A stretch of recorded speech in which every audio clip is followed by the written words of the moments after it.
I think I'm sexually attracted to Frances McDermott. Is that wrong? Is that wrong? No, I think it's on par for you, though. Yeah.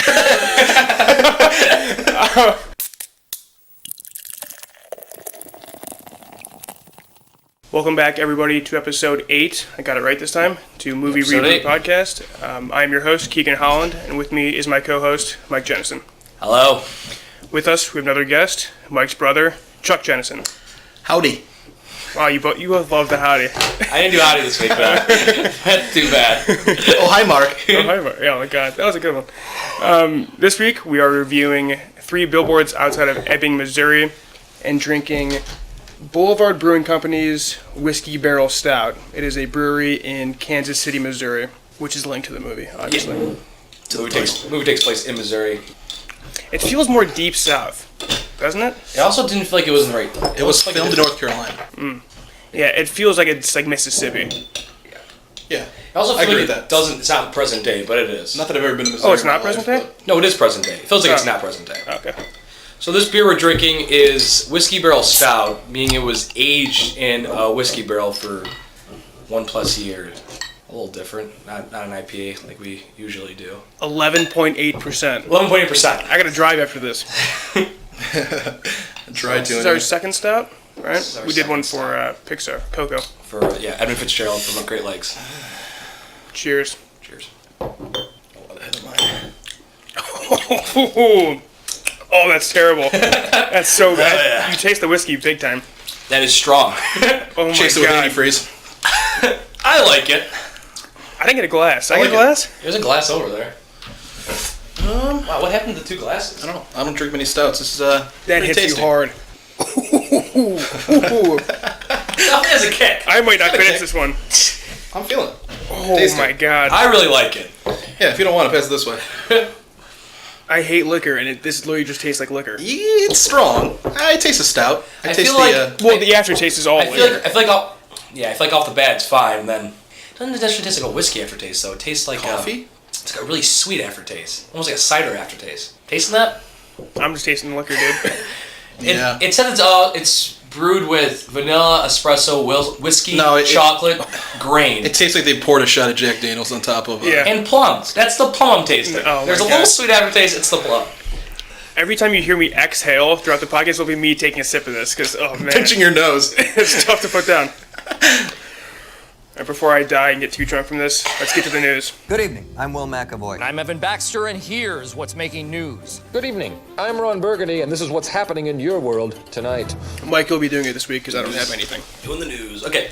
The first thing, Star Wars Episode 8, the podcast we did last week, made $220 million domestically, second highest ever for a premiere, behind only Episode 7. Rotten Tomatoes, it's gotten a 92% certified fresh, but the audience score is 54%. Mm-hmm. So I've been talking to a lot of my friends too, and the majority of them feel disappointed by it. Same. I think I've gotten 2 positive and like 6 negative, I'd say. Yeah. Even like the people that like it aren't very thrilled about it. Yeah, I think me and you are the highest of anyone I know. Which is crazy because as I was watching that movie, actually in the middle of it, I'm like, everyone's gonna love this movie. Mm-hmm. They're absolutely killing this. And we walked out, and even all 4 of us were positive. Yeah. But then the next day, you just saw the backlash on internet. Mm-hmm. Which is why I'm glad we saw it Thursday, because we pretty much all went in there blind, without anyone else's opinion. A minor spoiler, I guess, fast forward like 15 seconds. I was on Instagram today, and they show Rey with Kylo's lightsaber at one point. Oh, really? Yeah. I mean, it's not a huge thing, but you should have seen it right away if you wanted to see it, because it's little things are already spoiling stuff. Anytime you go on any movie website, there's a spoiler just built in there, pretty much. I think the big reason is how different this movie is. And expectations. Because 7 built up, like, who is Snoke, like, how important is this guy, and who are Rey's parents, and they just cut those out completely, like, they're not important. Yeah, I get a lot of backlash on this character of Snoke. Mm-hmm. But we don't know much about the Emperor in the original trilogy. Right. We found out anything about him, really? Pretty much know nothing. It's all the prequels. Yeah, so he's a big bad. And how the movie jumps around so much. But even when the second time you saw it, you said you didn't feel like it was too standard. No, the Rose and Finn plotline, which I really didn't like the first time around, wasn't as bad as I initially thought. It's quicker than I imagined, and little individual parts that pissed me off the first time didn't piss me off the second time. Yeah, I still really like it. I still love it. I'm actually going to change my grade. I'm going to give it 8.5. I'm going to put it in the same level as Force Awakens. Wow. Someone asked us, a Barrett asked us what we thought second time around, and I liked it more. Yeah. I even saw it a third time. I was forced into it. My parents were supposed to go, but then like my dad had something, so then I ended up going again. Was it kind of a tour the third time? No, I actually really liked it. I think the second time the only thing was some jokes missed. But they hit the first time. I thought the humor was fine the first time. Second time around, it was like, Definitely, yeah, even my dad, well, yeah, I ended up seeing it with my dad. It's complicated, but he walked out of it and said, the humor's really different than the other ones, right? I'm like, yeah. So he picked up on that, and he doesn't really love the trilogy or series or whatever. Yeah, and I think a lot of people had their own fan theory, and when that's they just kind of went, yeah. There's too much build-up. People treat Star Wars like it's a religion, where it's like, calm down, it's still just a movie. Yeah. Take it for what it is, and it was actually a really good movie. At least I think. I think it will age better too. I think with time, people. Yeah, people didn't love Empire when it came out. Yeah. I mean, I'm not saying this is going to be Empire. That's a huge. Keegan says it's going to be. Oh Empire. God! But you heard it here first. It's my second favorite Star Wars movie. Whoa! Third favorite. Yeah. All right, bring it back. All right. Anything else you want to add? I did, but I forgot. I'll come back. Sitting them already, boys and girls. To actual news. There's also 13,000 signatures to remove Star Wars from the Star Wars canon. fans are losers. I signed it. I'm just kidding. Did you see it yet? I've never seen a Star Wars movie. Oh, okay. So I have nothing to say. Yeah. In our Twit poll, our followers think it was a great movie. It was like 43%. It was 43% great, 90% good. Like all the rest, like around 20. Yeah, but yeah, most of it was great. All right, next news. Jennifer Lawrence to star in Hubba. Luca Guadagnino. who is the Killed it, Chuck. Killed it. who is the director of Call Me by My Name. Call Me by My Name. It's getting nominated for a whole bunch of awards. Front runner for just about everything right now. At least top 2 or 3. Yeah. Yeah, we'll be doing a podcast on it in like about a month. This movie is about it's a biopic about the last woman publicly executed in Iceland. And they're trying to get it out before the end of 2018. So they'll start production on this pretty shortly. I'm excited for that. What are your thoughts on Jennifer Lawrence? I hate Jennifer Lawrence. Yeah, but I'm the opposite. if she's in a good movie, I'll see it. Yeah, She's always like Mother, right? I liked Mother, but she'll always be my least favorite part about the movie. But Keegan said, crazy. quote, Crazy. Mother almost made me a Jennifer Lawrence fan. Almost. Yeah, I mean, I've seen everything she's ever done. Love her. I like that she's, doing different roles now. Mm-hmm. She's branched out from the old Russell, And this will even be more. This will be like a serious biopic. Yeah. Takes place in 1824. Like Joy. I think 1824. Yeah. Like Joy, let's hope not. Never saw it. Never Joy? saw it. You're missing nothing. Joy is really bland. Joy was bad. It's everything David Russell usually does, but without having humor or heart. joy or heart. An ounce Or of heart. joy. But we got Robert De Niro in a half-ass role and Bradley Cooper for the hell of it. There was that. But enough about Joy. De Niro acted like he didn't know what movie set he was on. Yeah.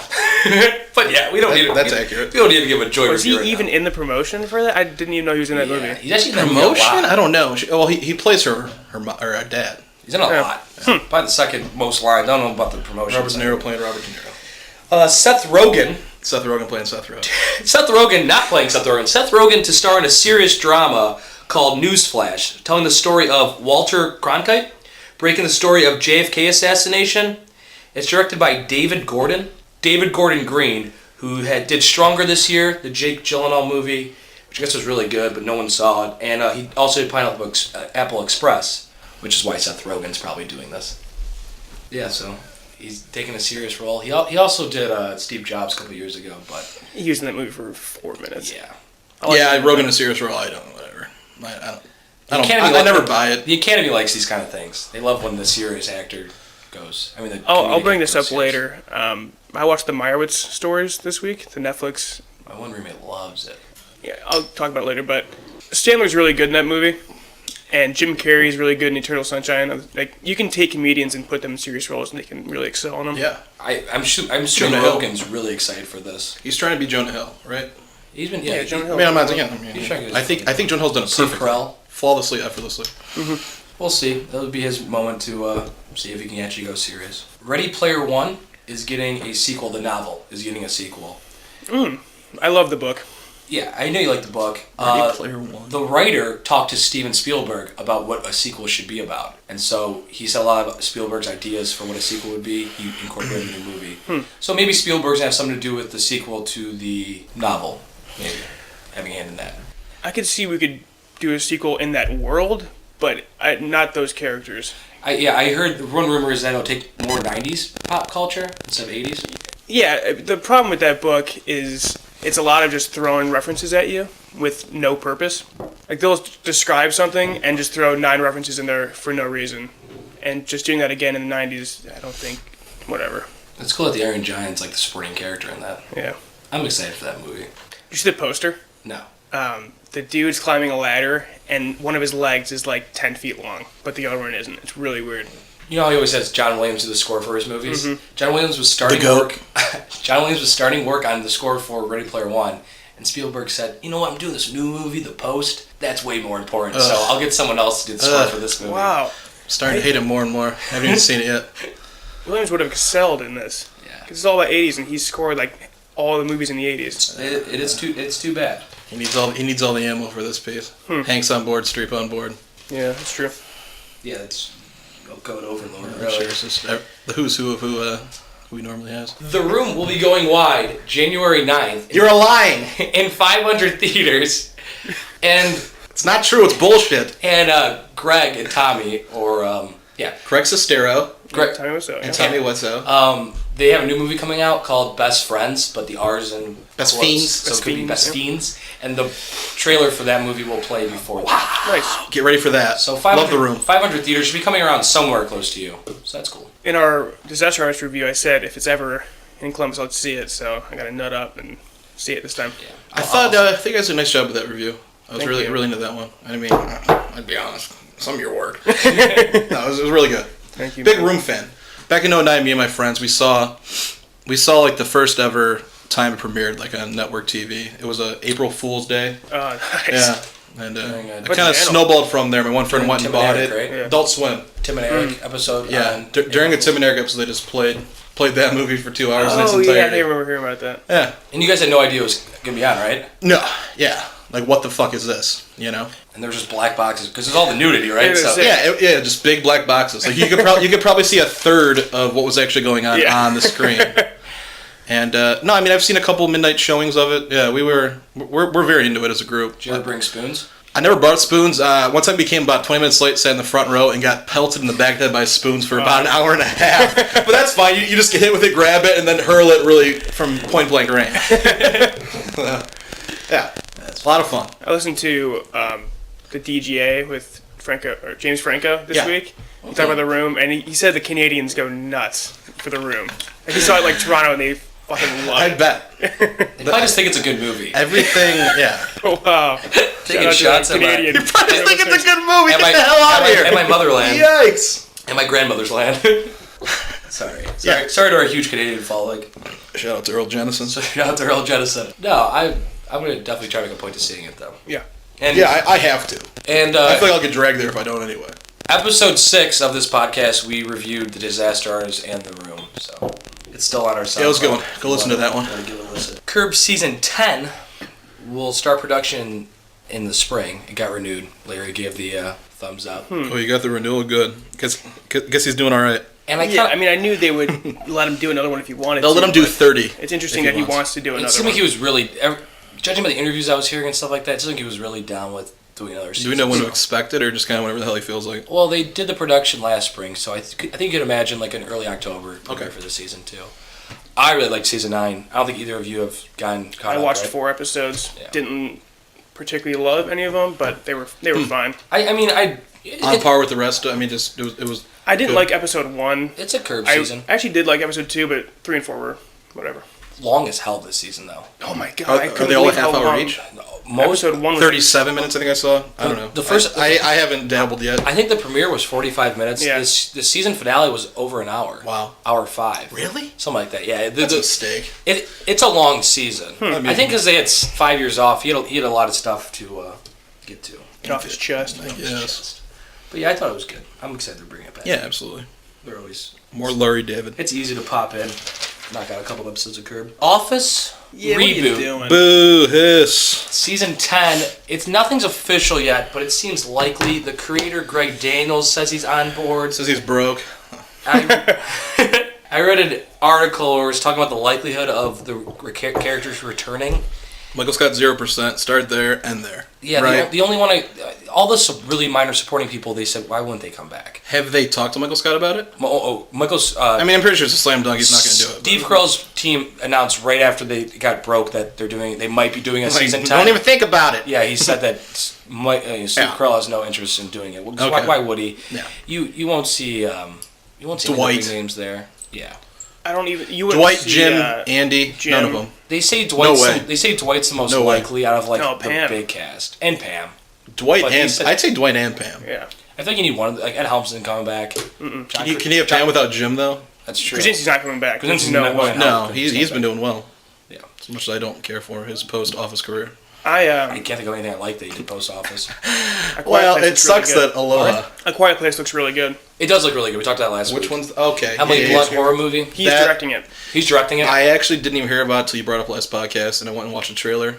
I'm ready for that one. It's like one of the. Yeah, I'm down.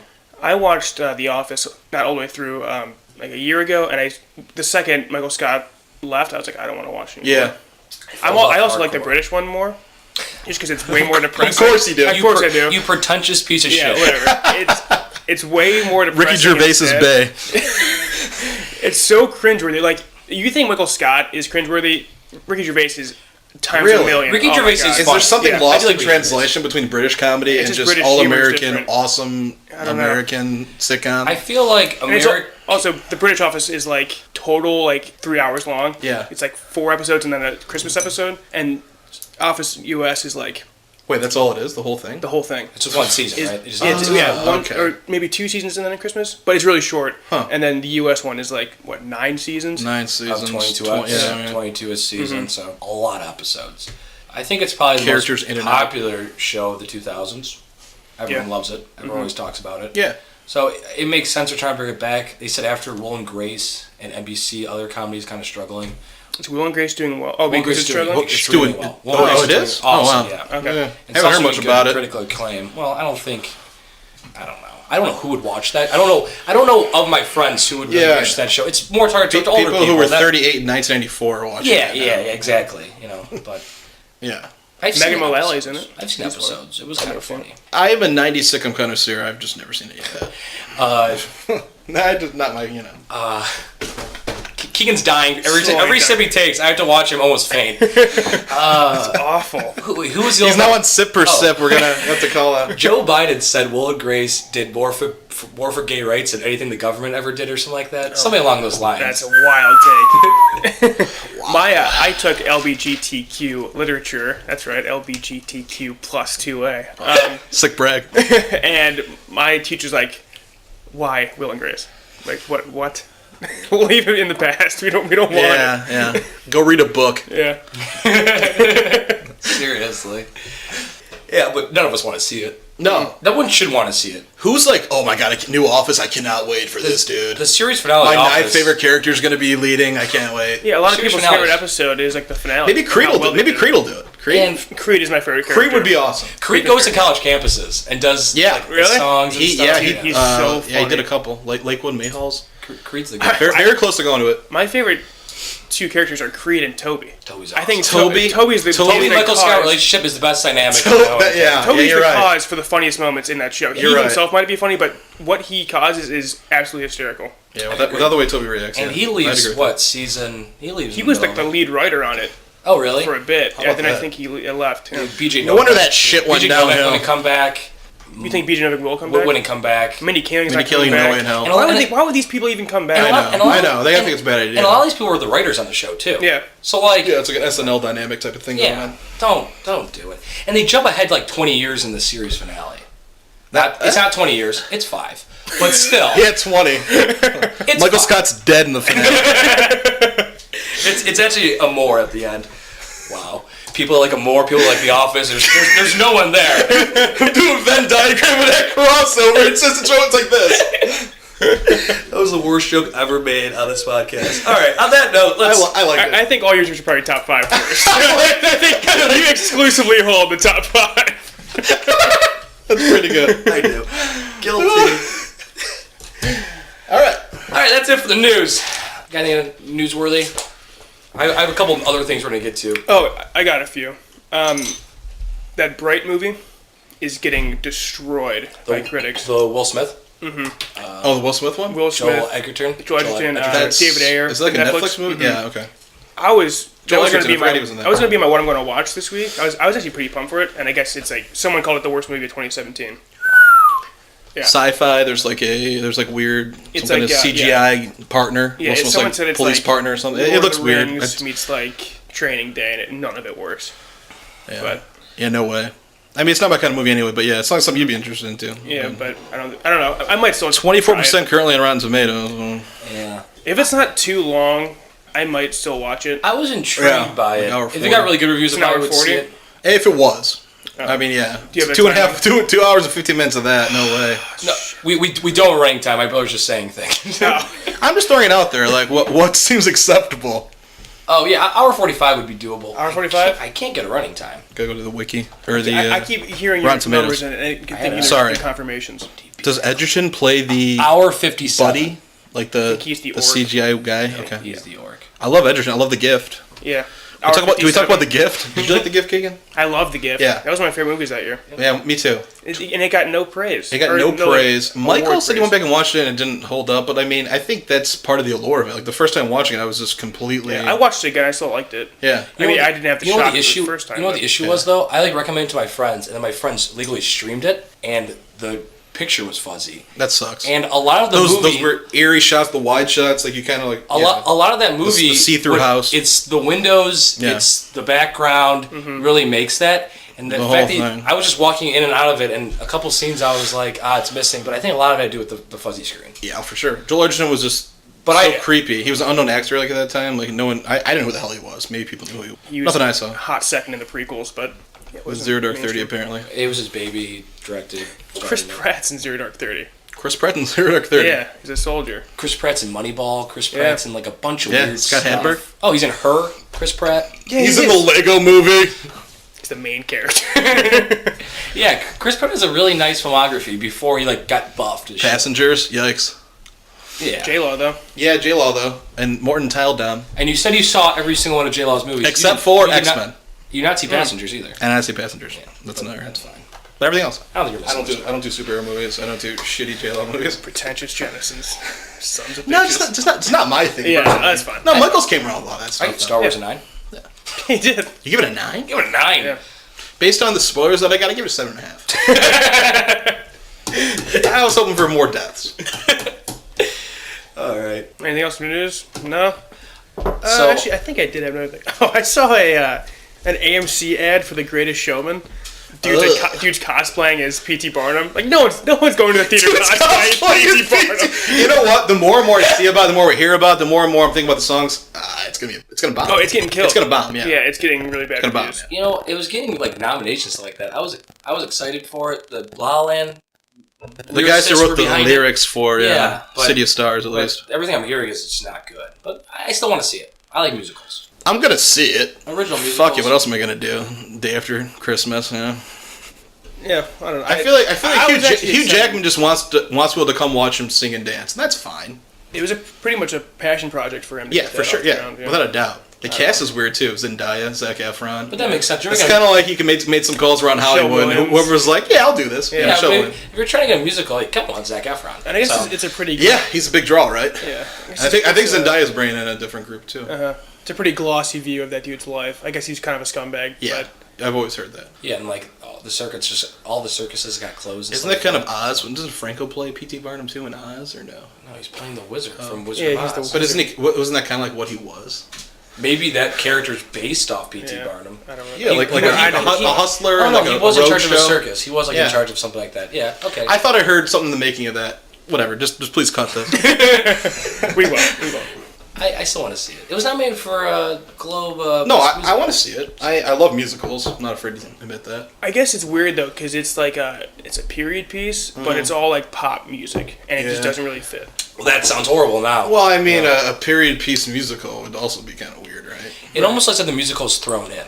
The music's thrown in. Yeah, it's like, here we go, it's the glitz and glam Hugh Jackman. Like you said, it looks like he's just, Is a song from the trailer an original song for that movie? So only one got nominated, right? Only one of the songs. That song's pretty good. I purposely tried to listen to the music before I see the movie, but it looks like they were hoping 2 or 3 would get nominated. Only one got nominated. That's what I understand. One is eligible to get nominated. One is even eligible, but I think it's a slam dunk. Yeah. Although maybe with the way the reviews are going, I don't know. It seems like it's a slam dunk.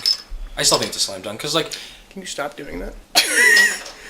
There is a in the last 20 minutes of The Last Jedi, there was just like a every 3 seconds. It's on my chair. It was at your chair. I was like, who the fuck is just slamming the table? I fidget. Yeah, I would say he's a fidget spinner. Ooh, let's get you on. Yeah. All right. We ready to go on the beer review? Michaels, are you okay? It's just beer. What kind of beer? I'd like a keg of beer, please. Hey, Johnny, how about a beer, huh? Better when I'm drunk. None of us have finished it. No. I don't think I'm going to. Because we're all still alive, that's why We can all still form sentences. I like it. It's not the most tasty thing ever, but, it feels like you're drinking a whiskey. Or, liquor. And I don't want that from my beer. I like stouts a lot, but this is liquor and stout mix, and it's way too much liquor. I took a risk on this beer. I didn't think Keegan would like it, and it turned out to be right. I like it. It could be colder.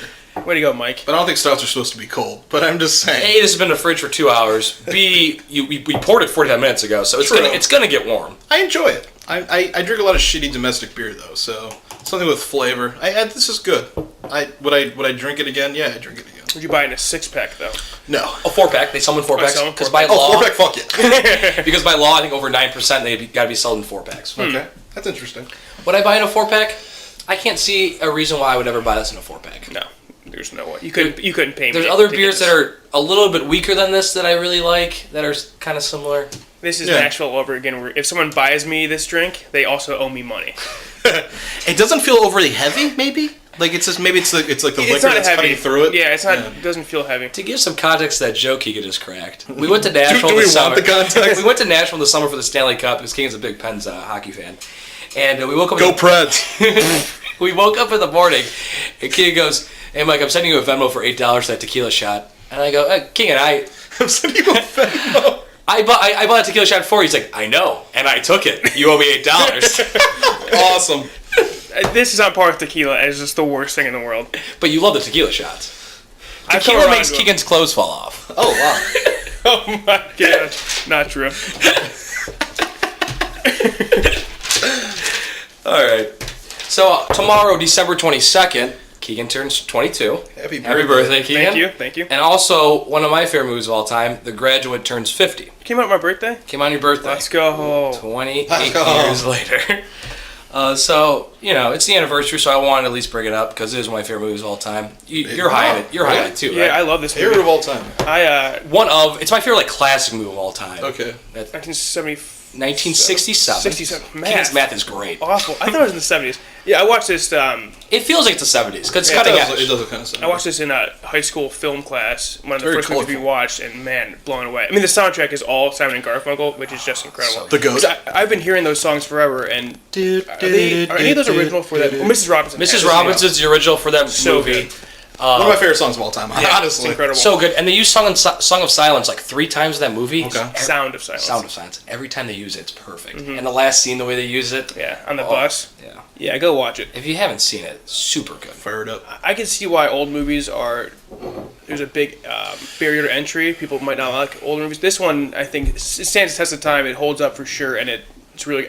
I'm getting the same feeling as graduating college in May of just not knowing what the hell I'm supposed to do. Yeah, it's a theme that will never go out of style. Mm-mm. It's kind of like, it's a guy who just graduated from college, doesn't know where his life's going. He feels pressure from his parents. A lot of the movie has to be like escaping from the older generation to express himself. Mm-hmm. A lot of people call this the movie of the baby boomers of the generation.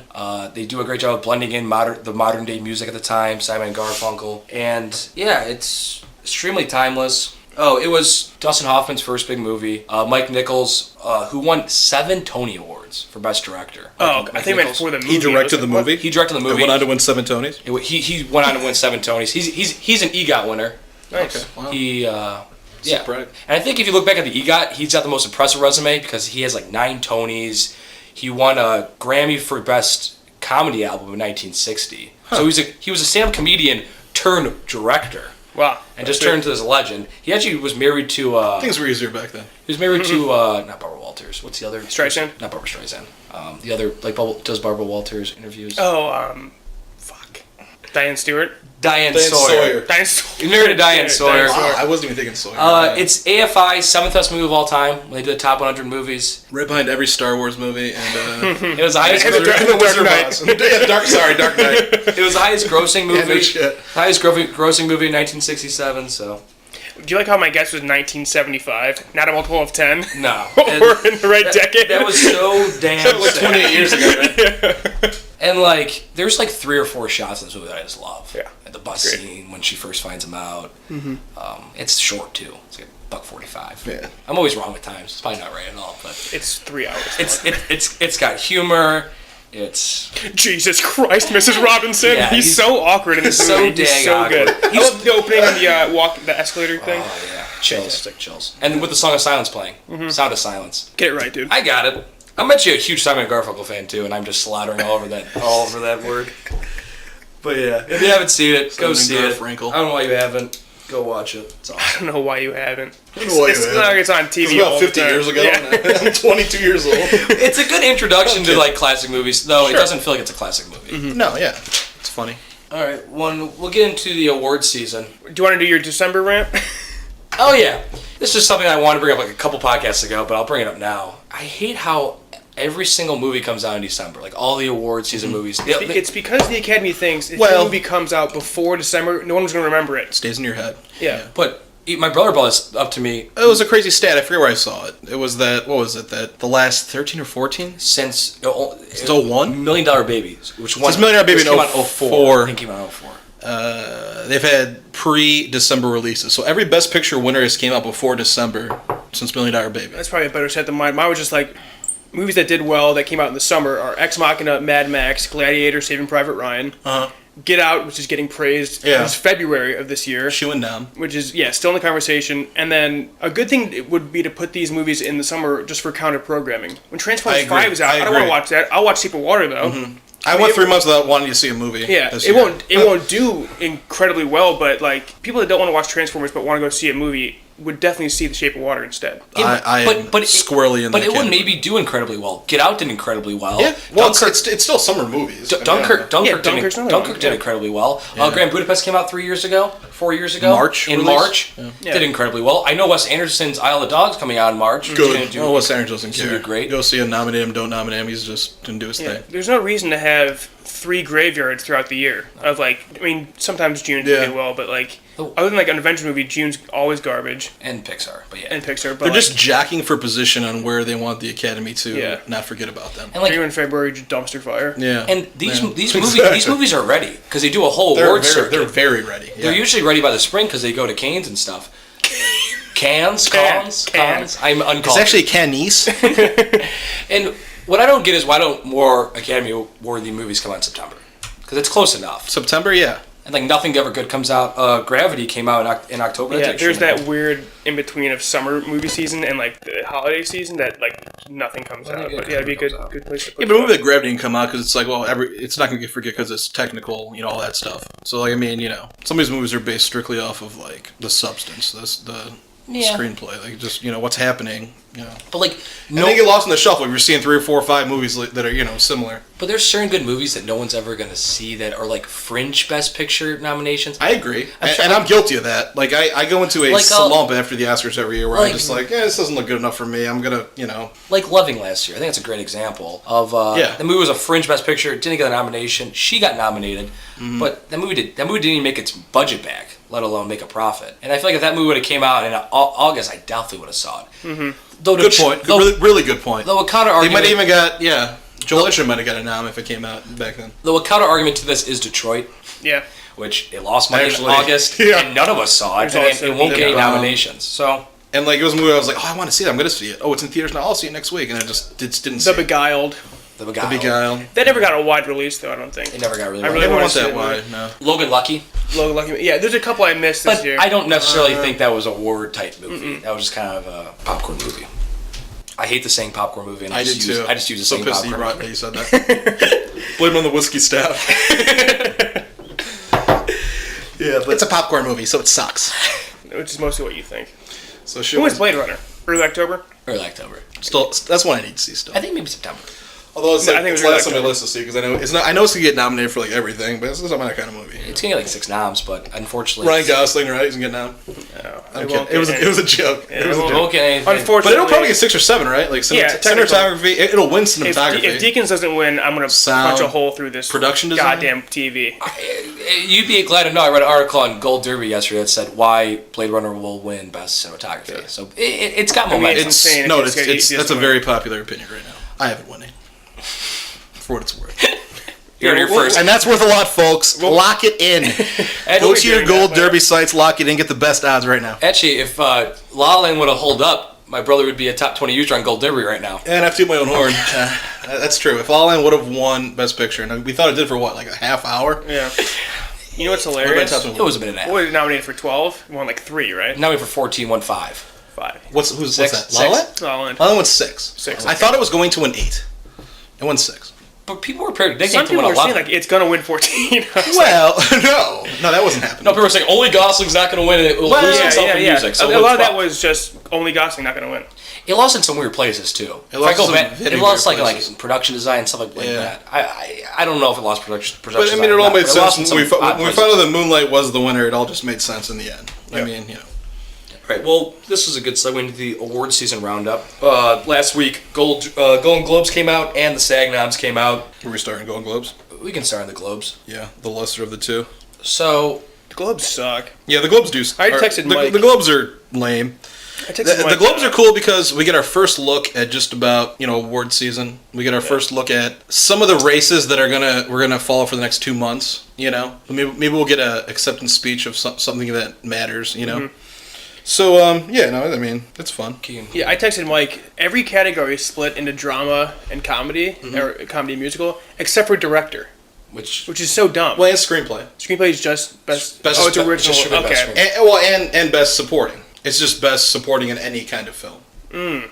So it's Best Picture and Best Actor split up. But Okay, still, you would think Yeah, you would think that they would do that more. Because I would want to see Edgar Wright get a that'd be really nomination. cool. I think Edgar Wright deserves a lot. Baby Driver's it might still be my top 5 for year end. It might be. It's It's in close. mine, yeah. It's close. It's so right, close. It's right there for me too. It's at the cusp. I think a big thing is Golden Globe just kind of NBC. I feel like they have their hand around Golden Globe's throat, and they kind It's a of popularity contest. Yeah. It's who does the Hollywood Foreign Press want to see that night Seth and Meyers hang out is with. hosting it. who do they want to take selfies with? Yeah, Yeah, that's all it is. it's their Huff and Puff show, and like no one really cared about it as much if it wasn't the first award show of the year. Yeah. I think that's I think it has a lot to do with it. Stuff like that. Televised, yeah. They get out there, they do it first. They get out some weird awards, especially in the supporting categories. Yeah, it's not a great precursor. Aaron Taylor I was Johnson. going to say Aaron won- Taylor yeah. Johnson won best. Well, that's where and where he was really good. I'm making an official prediction in that category. I don't think Defoe's going to win that. I think that's going to Sam Rockwell. We'll get into I think he more. wins that. That Defoe, just seems the front runner. Defoe Yeah. is a huge. As much as be a front runner right now, I feel like he's the front runner. He's not the biggest lock of all of awards season. Which is the biggest lock right now in the Oscars? I think Defoe's the biggest lock right now. I'd say But we're basing this off of just. I'd say Laurie Metcalf in the supporting actress category is probably the biggest lock. But she didn't get a SAG. We'll get into the Wait, nominations. she didn't get a SAG. I didn't even know that. Well, no, she didn't get a Globe, which doesn't really mean much. Well, Okay. we'll get into the nominations right I was now. going to say. I'm not going to read all the nominations because I don't want to bore you guys, but the best dramas were Dunkirk, The Post, Shape of Water, Three Billboards, Call Me by Your Name. Dunkirk didn't get the comedy, huh? Well, do you think? funny you bring that up. Not a surprise there at That's all. something I wanted to mention. Should we talk about comedies? Yeah, right now? we'll name the comedies. Okay, and then I keep thinking I was drifting. and the best comedy for motion picture was The Disaster Artist, Get Out, Greatest Showman, I Tanya, and Lady Bird. I couldn't stop laughing during Get Out, man. It was a knee slapper. Yeah. That's a joke. Yeah. That's Can you read those again? The Disaster Artist, Get Out, The Greatest Showman, I Tanya, and Lady Bird. No 3 Baby have a Driver. comma in it. No Baby Driver, huh? I Tanya comedy. well. Yeah, I haven't seen it yet, This so is I don't fucked know. up. The Greatest Showman. The biggest snub is the Big Sick. Yeah, which I think is made for this category. Yeah. It's an actual comedy. It's an actual comedy they're out there where to I make laughed jokes. a lot. I thought it was very smart. That's the best date movie of this year. Yeah. Yeah. Best date. Well, movie it's of a one of those couple movies years. though. I guess they just didn't like it. The foreign press didn't like it. Whatever. Why? It didn't get nominated anyway. That's Okay. Which is so my odd. top. That's weird. Here's another hot take I was going to bring up. I would switch it's Get close. Out and Three Billboards because I was laughing the whole time during Three Billboards, and I don't know if that's Yeah, I guess Three Billboards almost more of a kind of than Get Out. It is. Probably It is. kick out Greatest Showman. Well, actually, that's a good point. That's a good point. Get rid of Get out Greatest there. Showman. I haven't Get seen there. it. Probably won't see it. No. Yeah, that's very odd. The Greatest Showman's nominated there. Now that They probably wanted a full-blown musical. Yeah, it is a musical guy. They wanted to hang out with Hugh Jackman that night. That's real. true. Right. Who is nominated? Sing and dance into the night. As far as I'm sure he's good in it. Oh, sure. So maybe a nomination What for isn't him is he good in, warranted, right? but the movie, I as don't far know. as And that's the category where he should get nominated. You know, he's a very handsome man. Sure. Hugh Jackman. extremely handsome. Ansel Elgort got a Ansel Elgort. Ansel Elgort. Egort. He got a nomination for There's actually a hyphen in his last name. No, I was very excited to see Ansel Elgort get it down. He's really good in that movie. Yeah. He's Steve Carell got a nom for Battle of the Sexes, which was cool. Did you end up seeing that? I have not seen it. You saw it. Chuck, I didn't see it. Yeah, I really You like saw that it, movie. I wanted to see it. I'll see it. She's not getting anything. There is just she? wasn't. Well, Emma Stone got nominated here, but she's not going to get anything real. No. Like I said, the popularity contest she got nominated. I'm sure if you're familiar with that movie, it doesn't play as well. I had no idea that Billie Jean was even a lesbian. So Yeah. how that story I unfolds. think I read. for me I think I was saw that like surprising. in a like a Sports Illustrated for kids when I was younger or something. Yeah. I'm sure, yeah. That wasn't a joke.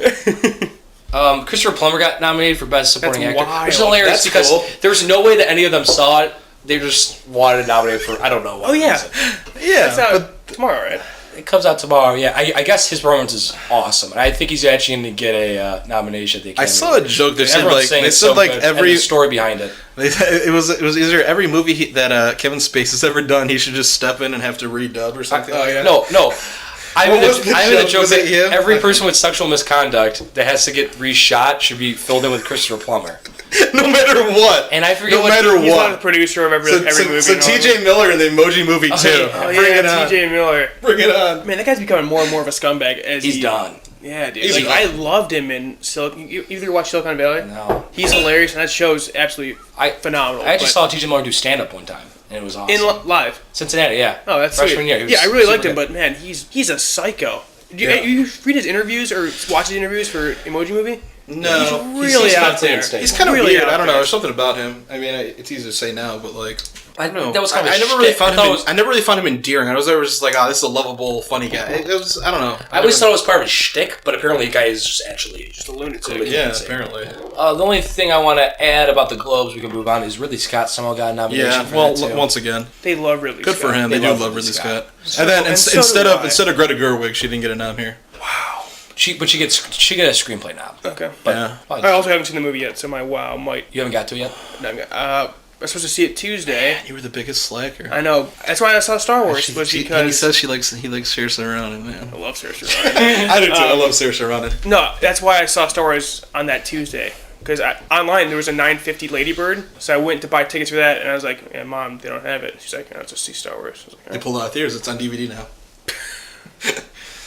buy it right now. The SAG noms, which is actually an extremely good precursor for the Academy. One of the actor biggest. noms. I'd say the biggest. Yeah, it's quite good. And things that stick out That's is where it gets interesting. posting any nominations. You did Phantom Thread, which makes me think that they just didn't see the movie, the actors, because those movies are coming out later. We see things like this happen from time to time. We do. I can't think. Nothing comes to mind, but you do see this happen. Nothing else come to mind, but this has happened before. Yeah, it has happened before. God, I'm trying to think. Denzel Washington got a nomination here over Hanks and Daniel Kaluuya also, but there's no Denzel Roman J. Esquire, Oh, yeah, Roman yeah. J. whatever J. But yeah, Daniel Day-Lewis isn't here. Tom Hanks isn't here. Yeah, and Meryl Streep's out here, but you have Judi Dench. Well, everyone loves Judi Dench. We love her. Everything she does. And I don't know, Actually, I do love Judi Dench because of Philomena? Yeah, Philomena. Every Judi Go Dench, watch Philomena tonight, folks. every movie I see Judi Dench in, I feel like her performance is overrated. She's fantastic as M in the Bond movies. But wait, for what movie? This fucking guy. I'm thinking I'm of. serious. She's great. No, I'm sure she is. That's another. I'm thinking Shakespeare in Love, which she somehow won a Best Yeah, Supporting she's in for like Actress. 3 minutes. She's in for 3 What's minutes. she in this year? She's in. Don't tell me it's Murder Anywhere. No, it's something Victoria and Abdul. Victoria. She playing the Queen again? Probably some form of it. She just plays the Queen of England every movie and She- talks like this the whole Italian. I think she has 2 Academy Awards for playing the Queen. Yeah. Wow, is that it? I think Helen Give her a Mirren. couple more before she does. Might IMO. Does Helen Mirren have 2 for the Queen too? Speaking of her, you're right. she got a nominated here You're too. right. Right? That's Helen Mirren, not Judi Dench. But yeah, Helen Mirren got a Globe now because everyone just loves Helen. What's Helen Mirren in? I know, something stupid that no one's King and I had no idea. No, I looked at it that nobody's. I looked at it, asked my brother, no idea, never heard of it once, and No, we looked at early. Helen Mirren, yeah, whatever. yeah, it literally makes no sense. But Makes no sense at all. it seems like Mary J. Blige is a lock for Mudbound. Me and my brother tried to watch it. 45 minutes in. This is a movie that's meant to be seen on the big screen, and we were trying to watch it on a TV set with the HDMI cord, a 60-inch big screen TV. We had to turn all the lights off throughout the house just so we could see the screen. HDMI doesn't translate that well all the time. That's fair. I guess that's fair. But I saw a tweet today. It was like, But it was bad. oh, you guys didn't like it was you- slow. We stopped okay. 45 minutes way through. But I don't think we need any more of these kind of movies. There's, I mean, I don't know. I don't know. Race is a pretty. No, think not it's even the race aspect. It's just like it's sad. It's in your face. It wasn't that much about racism. Bad. It was It's more like, of a period piece. Okay. Anyways, It's a period. Whatever. Like, I saw a tweet today. It was like, mud is a secret allegory for racism in Mudbound. I'm like, that's got to be pretty apparent, right? In that movie. I don't think it's a secret. I mean, there's definitely race in it. Yeah, I mean, Yeah. clearly, but whatever. Yeah, just the movie. I'll certainly give it another shot. This was my 3rd time trying to start it. It's just it's a movie that I like. That's telling right there. It's just a slow burner period piece. Where if you're in a movie theater, you're kind of forced to be locked in. When you have other things, going on, it's kind of tough. That was good. Mary J. Blige does look unrecognizable. Mary J. Blige is good at it, from what. And what's her name from Inside Llewyn Davis? I can't think of her fucking name. Carrie Mulligan. Mumford. Yeah, Got it right this time. attaboy. And then I think the big thing was that 3 Billboards. Woody Harrelson got a 2 nomination noms. here. And Woody's great and everything. I was gonna bring this up later. Woody Harrelson's a good actor. He's a Can good you actor. please say that I don't care if he's huge an asshole please or whatever say they that say. on He is a good like, actor. I'll give some context to what Keegan's saying here. Is we walked out of Planet of the Apes, and I go, you know what, Woody Harrelson's not that good of an actor. Because it wasn't that Woody Harrelson's not that good of an actor, because I love Woody Harrelson. It's the fact that I think he was miscasted in that role. Gary Oldman should have been in War. Woody Harrelson should have been in Dawn. I think that would have been perfect. Yeah. And then I also saw Glass Castle this year. We all did. And Woody Harrelson was phenomenal. So- very, very good. So yes. Detective. So Better in that movie than this movie. please. So I was wrong. Woody Harrelson's a phenomenal actor. Thank you. And I hope he gets a nomination actually for this. I love him. He won't though. I don't think he will. And I don't think he will. No. I don't see it. it's because of Sam Rockwell too. But Yeah, Sam Rockwell steals that entire movie. We'll get in there. And then Steve Carell, Battle of the Sexes, getting a nomination over. Who's he getting one over here?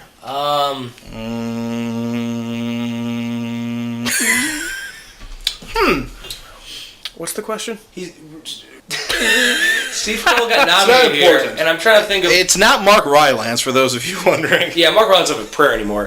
Who is it? Whatever. What is he Who in? would be missing? Dunkirk. Steve Carell, Battle of the Dunkirk. Sexes. Yeah, Mark Rylance in Dunkirk was so forgettable. Every performance in the movie was so forgettable, There's no characters in that movie. Yeah, except for the kid from One Direction. Fucking what's Harry his name? Styles. Harry Styles. Which Who I is thought nuts was that great. He's probably the I thought he best was part of the great. movie. Yeah, and it He's was just good. like, oh, Harry Styles acting. He's really good. And he's Cillian Murphy's good, but he's not in it that much. Yeah. I don't know about you guys. There but wasn't enough. I thought Tom Hardy's performance was phenomenal. I didn't.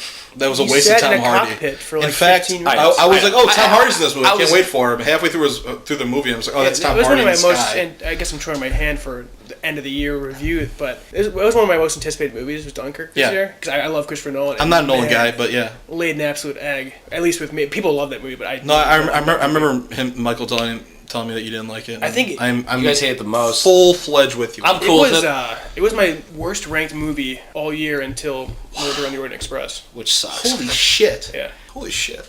It's probably the end of your list too, right? I mean, yeah. No, it's, or that or Beauty and the Beast. Oh, that may have been lower actually. Yeah, because you don't need to see that movie. No. It's a well-made movie. I liked it, though. It's good. I liked it.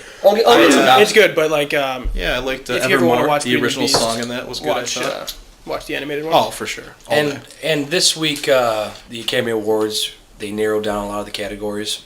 They narrowed down foreign films to about 10 films. Oh, just 10? There's only 10 films made not in English this year? Well, no, it's just so it's just so the people can actually see the movies. They have like a committee. I get it. So the movies they need to see because there's millions of foreign films. Everyone's not a candidate, just these. And one movie that people thought was going to get nominated was First They Killed My Father, written, directed by Angelina Jolie. It didn't make the cut of the 10 films. Good. That's foreign, huh? That's foreign. So Where'd she make that? that was a huge snub. Cambodia.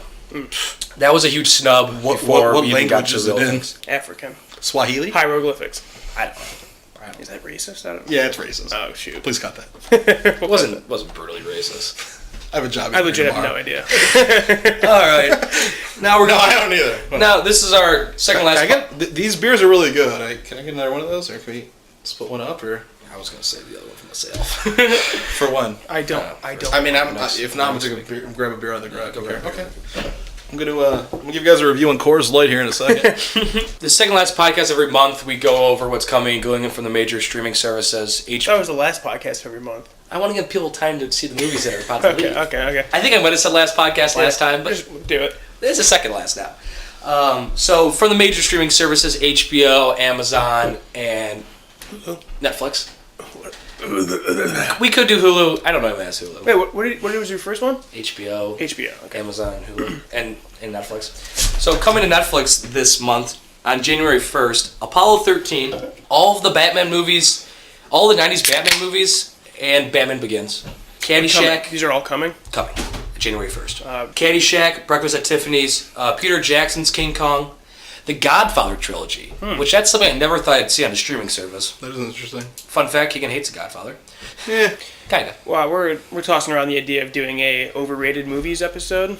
Yeah. And before we do that one, I'll watch The Godfather again. I think that would get polluted. I think because all the movies out there, everyone always has this big crop of things they think are overrated. I think it was more classic movies that aren't that good. Yeah. I think that was more the premise. I think we're going to do that. Still that. I think we're going to do that because I think it'll be fun. I like that idea. Shawshank, awesome. Truman Show, Training Day, Troy, and Wedding Crashers. January 14th, Wild Hogs, my dad's favorite movie of all time. That movie's terrible. I just want to bring it up. The only thing I remember, I saw it in theaters. The only thing I remember is Tim Allen eats a stick of butter, and I never see my dad laugh so hard in my whole entire life. Well, it's Tim Allen, Travolta, William H. Macy, and Martin Lawrence. Martin Lawrence. Wow. Can you really like he hasn't seen it 16 times in his life. January 16th, Dallas Buyers Club, The White Man's Fences. Just great acting performances. I really didn't think the movie was that good. You saw it in a bad setting. I love Dallas Buyers Club. January 31st, Cars 3. Never saw? No. January 31st, Cars 3. And I'm a Jared Leto guy. Yeah. And I want to make a correction. A couple podcasts ago, I said everything from Netflix was coming off in 2017. That was Disney. Everything's coming off in 2018. Okay. So you have a whole year to watch all your Disney movies on Netflix. Leaving Netflix on January 1st, Chicago, E.T., Forrest Gump, Grease, Chicago, Gremlins, Mean Girls, Pulp Fiction. I mean, these are really good movies. Let's make sure I see that Pulp Fiction movie. All the Saws, Mighty Ducks, and Parent Trap. Oh, not Parent Trap, the original or the remake? The Lindsay Lohan Parent Trap. With Lindsay Lohan and her twin sister. I forget what her name is. January 4th, Lost is coming off, which is one of me and Keegan's favorite TV shows. Yep. Oh, is it? Season 1 through 3, I can't get enough of. My favorite episode of television of all time is the finale of season 3. Through the Looking Glass, yeah. Wow. And I second that with Keegan. Wow. Ryan Johnson's Ozymandias in Breaking Bad's up there. That's probably number 2, but Through Looking Glass is something special. I feel like if you never even saw an episode of Lost, but you watched that episode, you would love it still. I think that actually is what happened with me. I think you guys got to watch this show. It's awesome. You watch an episode with me and Dad. Remember? Yeah. It's intense. I remember it. It's so dang good. There is a main element of that specific episode is a callback to what they've been looking for like 2 seasons. So watching it before the episode would be beneficial, but I'm sure it stands up still. Yeah. Right. Yeah. You should watch the whole series. But listen, asshole, you should probably watch the first 3 seasons, all right? January 5th, Fantasia and Fantasia 2000. I always wanted to watch Fantasia. Never got to it. Yeah, whatever. All right. So coming to Amazon on January 1st, Babel. I talk about Babel, I feel like every podcast. Love Babel.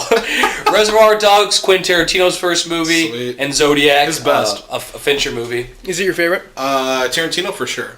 You like Reservoir Dogs? Well, yeah, without a doubt. I mean, yeah, I think so. That's fine. It's great. It's the original, it's the OG, and I love it. January 7th, A Ghost Story, that's probably the number one movie I've missed this year. I think all of us all really want to see it. No one got Casey to. Affleck and Rooney Mara. Rooney Mara, yeah. Yep. Micro budget indie. Rooney Mara's bae.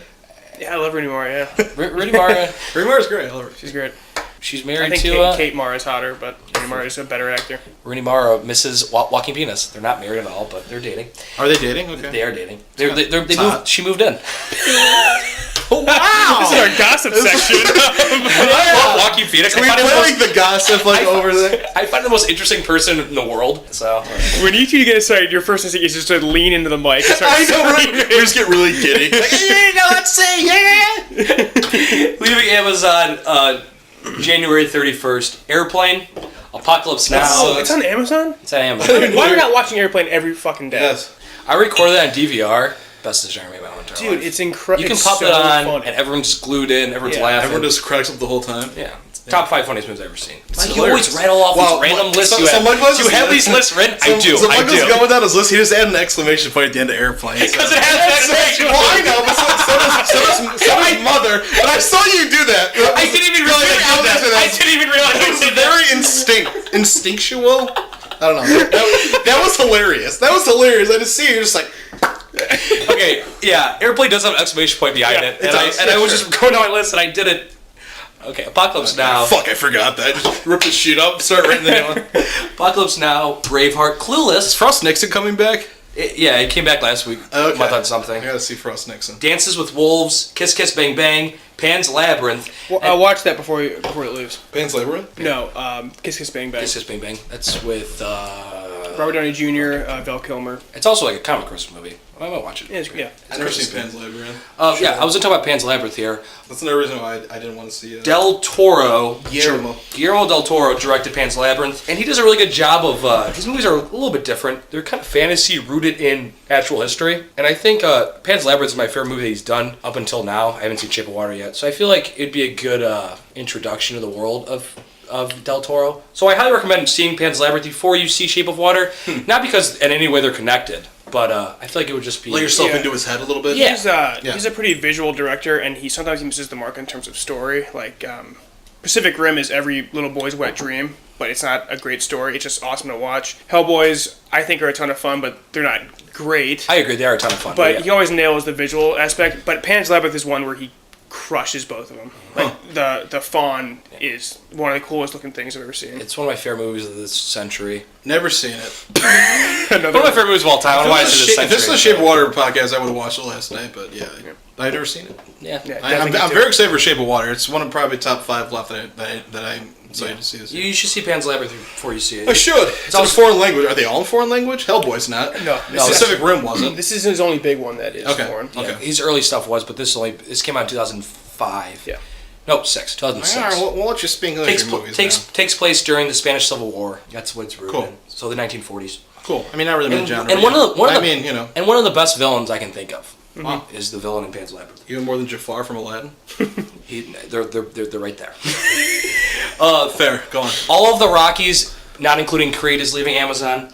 Truman Show is leaving Netflix. No, it's coming to Netflix and leaving Amazon. The Untouchables, it's about Prohibition. Mm-hmm. It's a really good adult drama action movie. So if you haven't seen it, see that. The Incredibles. Untouchable. That was a joke. That was a joke. Untouchables. The Incredibles got robbed. All of Yeah, the I should have voted for it. I'm still mad. all of the James Bond movies minus Spectre. Wait, they're on Amazon and they're leaving Amazon. Get Amazon, Kegs. I have it. No, I don't know why I'm not watching All of the Star Treks are leaving except sound lazier than I am with for streaming Beyond. Okay. Wait, is Wrath of Khan on there? Refcon is on there. Only until January 31st, though. Not January 31st, December 31st. Leaving HBO December 31st, All the President's Men. I have to see that. Oh my god. Jason Robrand, played by Ben Bradley, is the same character that Hanks is playing in The Post. Yeah. And Okay, yeah, Ben Brand. Jason Robards won an Academy Award for that. Mm-hmm. This is my trivia question for the day. I think you guys are gonna get it. Dustin Hoffman. 2 different actors have won Academy Awards in 2 separate movies playing the same character. Do you guys know the character's name, what 2 actors played it, and what years they came out? If you want to get even... Queen Elizabeth. Is that going to count? Helen Mirren and Judi Dench? No. Question one more time. 2 different actors have won Academy Award in 2 separate movies for playing the same character.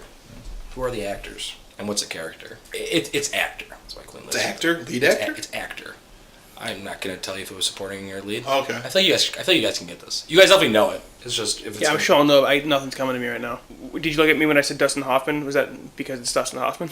It's not Dustin Hoffman. Damn it. Well, I'm thinking sequels. I'm thinking, remakes. Oh, I was gonna go Jodie Foster and who is Big Lebowski, Julianne Moore for Clarice, but I don't think Julianne Moore won for Clarice. No. It's an actor. It's a male. They're males. Okay. Yeah, I don't know. Can we get a hint? These movies came out in the 70s, both. Well, what were some successful, Alec Guinness is Obi-Wan, and then Ewan McGregor is Obi-Wan. I don't know. We've talked. Same actors playing the same role in two separate movies is what we're looking for, right? Yes. Name some great sequels. Take some great I know, it's Yeah. Pacino. It's not Pacino? It's not Pacino. What? Two actors playing the same role. But okay. Yeah, same. Oh, two separate actors. Same character, two separate actors. Yeah. Chuck led me astray there. Sorry, guys. He looked at me as if it's the sequel. Well, I mean, Pacino makes sense. That was a good guess. It's the same for that. fucking movie. Oh, Brando and De Niro. Yeah, Brandon. I was thinking De Niro. Yeah. I was close, Do Pacino. you guys know Corleone's first name in that? Vito. Yep. 72, 74. Brando's the lead actor. De Niro's was for supporting actor. I'll cut out all the parts where we look dumb. I was gonna say. I'm gonna make that a new segment. Of course we eventually got. I'm gonna make that a new segment where I have a trivia question. Have a little thing like, Maybe don't do it when the battery's dying slowly but surely and I can't charge the computer. And we'll do you should do a quiz show, a little intro. To All Apprentice Men, The Dark Knight's leaving HBO December 31st. The Conjuring, Driving Miss Daisy, Insomnia, Her, love Her, go see Her. I went as Walking Penis from Her for Halloween. Muppets Christmas Carol, coming to HBO on January 1st. 500 Days of Summer, Back to the Future trilogy. 500 Days of Summer's coming? Coming to HBO. All the Harry Potter movies. Animal House, Sideways, Artist Payne movie. Not Artist Payne. Alexander Payne. Alexander Payne. Holes and Three Kings. Can't wait for downsizing. David Russell. David Russell, the GOAT. Now, do you want to get into Dahmer? I'll just standouts for me that I'll be watching. Training Day, I gotta get to. Dallas Buyers Club. Clueless. I'll watch Airplane again. First Rocky. Mm-mm. That's like my favorite stupid movie of all time. Casino Royale, I want to watch again. Wrath of Khan, I want to watch. All the President's Men and Sideways. Those are the standouts. Michael keeps saying I gotta see Sideways, so that's. Sideways is really good. Sideways will be like first on my watch list, bro. CinemaSins love Sideways. Sideways, yeah, super good. That's why I watched it because of them. All right, so want to get a Dahmer? Yeah, we get a Dahmer. We're talking about Dahmer. Well, you saw the movie. Well, I saw the movie. My friend Dahmer, awesome. Ross Lynch as Dahmer's high school self. Interesting choice, because he's like a Disney Channel star. Interesting choice, but take a page out of Harmony Korines' book, get like a weirdo role played by, Harmony Korine, Spring Breakers, got Selena Gomez, Vanessa Hutchins, Yeah. Ashley, what's her last name? From Pretty Little Tisdale. Liars. No. Oh. Why from Pretty Little Liars. I have no idea. Who cares? Yeah, he brought a bunch of, teeny boppers. Yeah, there, I mean it was really good. It was one of my favorite performances I've seen on screen this year. And Jeffrey Dahmer, the actual person, is big in our household. Ashley Benson, by the way. Ashley Benson, yeah, is big in our household because my dad was actually freshman roommates at Ohio State University with Jeffrey Dahmer. Insane. So where the movie ends, he has his first murder. He picks up a hitchhiker 2 weeks after his high school graduation. Spoiler alert! It's not. Everyone knows. It's not a spoiler. Yeah, there's really nothing good spoiled about this movie. We all know who Jeffrey Dahmer is. Yeah, I was being funny. Well, I mean, whatever. Spoiler alert! Spoiler alert! Okay, so 2 weeks after, or 2 months after that, that's when my dad would have moved into Morrill Towers at Ohio State. Fifth floor. They live. If you've ever been in Morrill Tower, it's like there's 4 rooms that share a living area, and about each room has 2 bunk beds in it. Is it so still there's set up like 16 that to guys. this day? Still set up. It's the same setup. No Yeah. shit. And it's actually designed after a prison. Wow. So yeah, my dad's. That's fucking. Looks like a crazy. prison too. Those towers are awful. They keep saying they're gonna knock down. They probably will never get knocked down. My dad lived in the room next to Jeffrey Dahmer, but they all shared like a living area with 2 couches and a TV. So that's pretty much all where they hung out. So there's eight people in one living room. Yeah. Or 6. 16. 16? No. Eight. Sorry. 4 rooms in one room. 4 bedrooms with 2. Yeah. Yeah. And you just said Jeffrey Dahmer was a huge alcoholic. He gets my dad. I feel like for a while he wasn't really telling a whole lot of stories about it, but I think like it's time out. He just like started remembering more, or just thought that we were old enough to like for not to freak us the fuck out. I don't know, but he like right in recent like memories started talking more about it. Well, he does a training seminar, and he opens a training seminar with this story like to break the ice. Yeah. So he's just kind of getting more into it too. So yeah, but his stories are wild. Like there's like he said like they'd have like a garbage can set up in the corner, and he'd just get angry and just like break liquor bottles like off the wall, like throwing the garbage. He said Jeffrey Dahmer was a huge alcoholic. Yeah, your dad told me that his dorm room floor was just littered with glass. Yeah, he loved Jack Daniels. Empty bottles and stuff. Well, it sounds like he loved everything since he was 14. And every bottle he would break, he would literally pick up and just throw it against the wall. So he had he'd set up a garbage can so all the glass would shatter down. And he said no one wanted to yell at Jeffrey Dahmer because they said he was a lunatic. Yeah. But my dad finally, one time they were having people over the dorm, and he's like, Jeff, you gotta stop doing this. He's the only one that stood up to him. And he said that he responded. Your dad got murdered. He said he responded actually quite well to that, and he said, I became a connoisseur of his murders, and like he wasn't a real big candidate. But after that, he said that he was probably the coolest person with him. Mm-hmm. Not very cool at all. But no, he said there was times like maybe even just one particular time. The multiple times he said like they'd be in the cafeteria. He'd just go in it, he'd see him sitting by himself, go and eat with him, whatever. And there was trying to keep it kosher. There was one time they drank by themselves in Jeffrey Dahmer's room, and he said Dahmer got really into how much he hated his dad, and how racist he was. The stories are wild. And my dad was like, "This is really scary. This guy's actually like a frightening man." Like since hearing the stories, like I went back and read a lot about. Like they're just on par with everything that's been done. Mm-hmm. He said he had like weird skeletons, or maybe not skeletons. He had a picture of his dog. But he had the stories. He had like bones or something. I thought it was like a skull or something. Oh, I don't know. Ask Dad. I guarantee he said something about that. That was more prominent in his early days, but yeah, I mean that was around the same time. Yeah. So Jeffrey Dahmer lasted one semester, but in that time, not even. I don't think. I think he went like 3 months. I think. Well, you know what? one quarter. That's back when he started. Right. So history says that it might have only been a quarter, but my dad says that. Dad said he came back from break and he wasn't there. Yeah, he just pulled him out. They came back from Thanksgiving break. Although he said he talked to his dad. He had a conversation with his dad. Like his dad came and got his shit or something. Yeah, no, that's true. Sent him off. That's a wild story. Yeah, sent him off to military school where he. I guess those stories are wild too. I'm sure. I'm sure. Yeah. No, those that's where he became a registered sex offender, and he fell into this like. The rest is history. Yeah. And my dad didn't find out until he was folding laundry in 1994, and he was like, "Oh my god!" And he called up one of his roommates, and he's like, "I'm watching it with my wife right now." Oh really? Yeah, it's the guy, because you don't remember your fresh roommate. Yeah. That well. To this day, Dad says that he's never talked to face to face to one of his roommates that would have known what happened. Yeah, that's crazy stuff. I want to read the graphic novel. I went to a class with that guy. He taught like an hour and a half about graphic novel and stuff. Yeah. The dude's super interesting, and he said like he knew he needed to make this book because like he was like a struggling artist. He was like writing comics for like newspapers and stuff. He's like, plain dealer. Yeah, this just fell into my lap. Like I need to make this a story, and it did super well. Yeah, watching the movie, like it was adapted off the graphic novel. Yeah. Shot it in the hometown. And I didn't know a lot about the novel or about what the novel was based off of, and then after watching it, I remember I talked to my dad right after. I'm like, they're really quick cuts, or short scenes, But I noticed that it's because they were literally just comic strips. This was lead characters, Mm-hmm. And firsthand what happened with Jeffrey Dahmer, and then it just cuts there. This Durf. It was back Durf. Durf back Durf. Yeah, Durf. Yeah. And my dad said Ross Lynch was phenomenal. He was great. It was kind of spooky how good he was. Yeah, we should mention that. He thought he did. It's like shit. He has the walk down. He actually whispered over and said that in the theater when I watched it.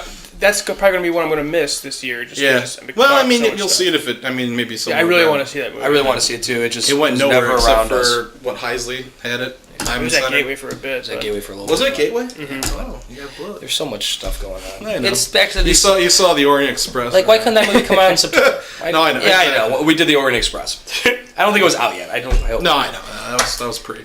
But yeah, so that's a movie that I'm definitely looking forward to hopefully seeing here shortly. So we're gonna get to the movie now. You can't handle the truth. She's gone from suck to blow. Do you understand the words that are coming out of my mouth?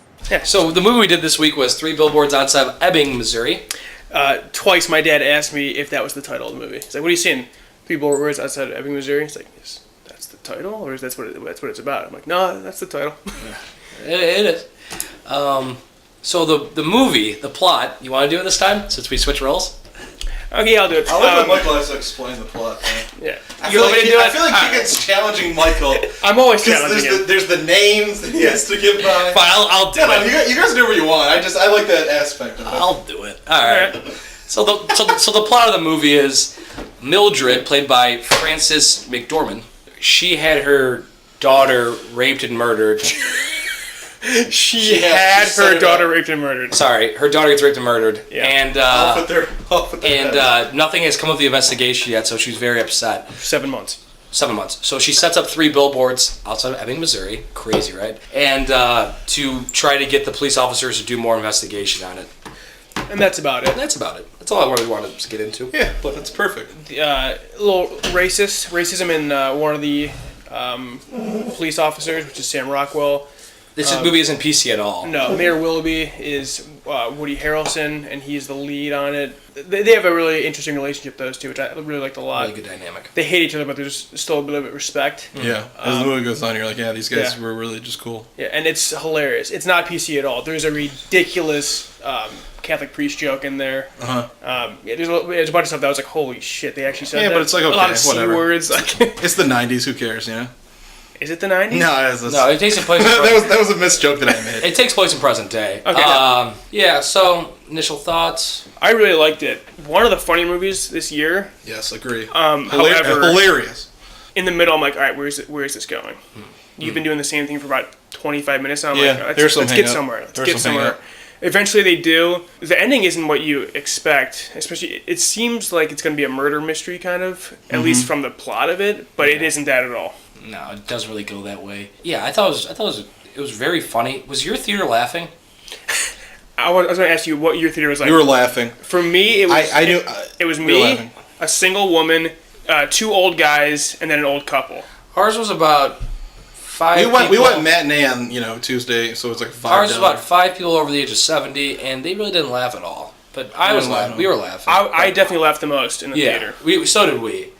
No, you couldn't stop laughing. I couldn't stop laughing. I thought it was hilarious. Yeah, it is really funny. I mean, they said it's a black comedy. I thought it was a comedy first and whatever. It was do you think a lot of it, though, is just like shock comedy? It's like, I felt like a lot of it, maybe itself wasn't funny, but it was like, holy shit, they're saying this stuff? Yeah. And being vast majority of that comedy is that. Which is what makes it black comedy. Yeah, I guess in a way. Maybe I'm kind of immune to that. I don't know. Just like people talk like that. Like people just say what they want. Like right. Like, and then we're making these jokes in a culture where PC is like the norm now.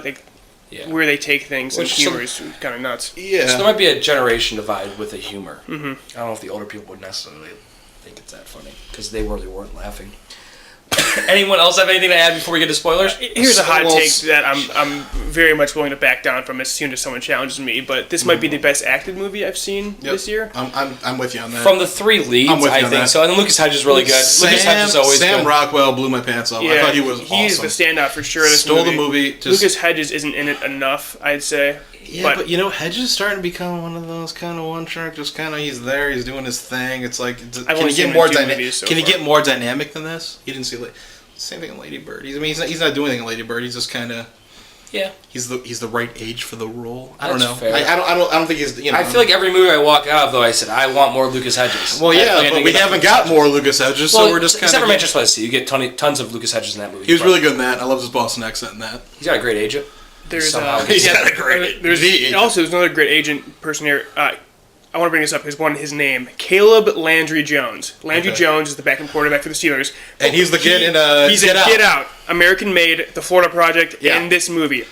So 2015 is the year of Donald Gleason.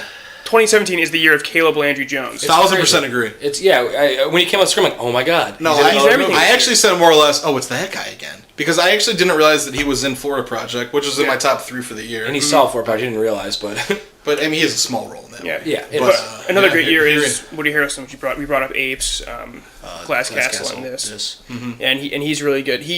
I'll get into spoilers in terms of... I think he's better in Glass Castle than this, but I thought he was awesome in this too. But he should get nominated for Glass Castle. I think it's close for me. I think it was phenomenal in this movie. He's really good.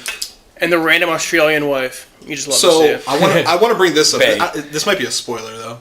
I'm talking about what ends up happening with him. Okay, it's a spoiler. That's a spoiler. We'll do scores first. Okay. I'm gonna give it a 7.5 out of 10. After everything you said, that you threw out 7.5. That's kind of surprising for me. The middle really lulls. It's not great. Yeah. I really was like, all right, please, can we get somewhere with this? Yeah, I kind of felt unfulfilled. I gave it an 8.5, and I said there's nothing there to take it to the 9 level for me. I was riding 9 until the middle of it. Yeah.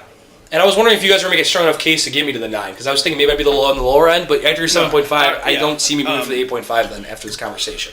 I had the same exact grade, 8.5. I had 8.5. I was actually thinking between 8.25 and 8.5, but 8.5. I'd recommend it to people, and I would see it again. Yeah, I would thumbs up, recommend it to people, would see it again. I think I might need to see it again. Not in theaters. No. Not in theaters. Okay, so we're going to get into spoilers. Get into spoilers, yeah. Spoiler alert. You always do that. I know! I love that. It's like what a troll. Yes, Woody Harrelson, dies of cancer. About halfway in the Kills movie. himself. That's right. Kills himself. He's struggling with cancer. He shoots himself in the head with a bag over his fucking head by the horse stable. I love the letter. I love him continuing to. You see his letters. Yes, I love for the rest of the all of a movie, sudden that became like the second act was like everyone's getting their letters all of a sudden. It was like fucking. And I love Give me Leonard Peacock, and it was awesome. Yeah, unfortunately, after he dies, his presence is gravely missed. I thought. Yes.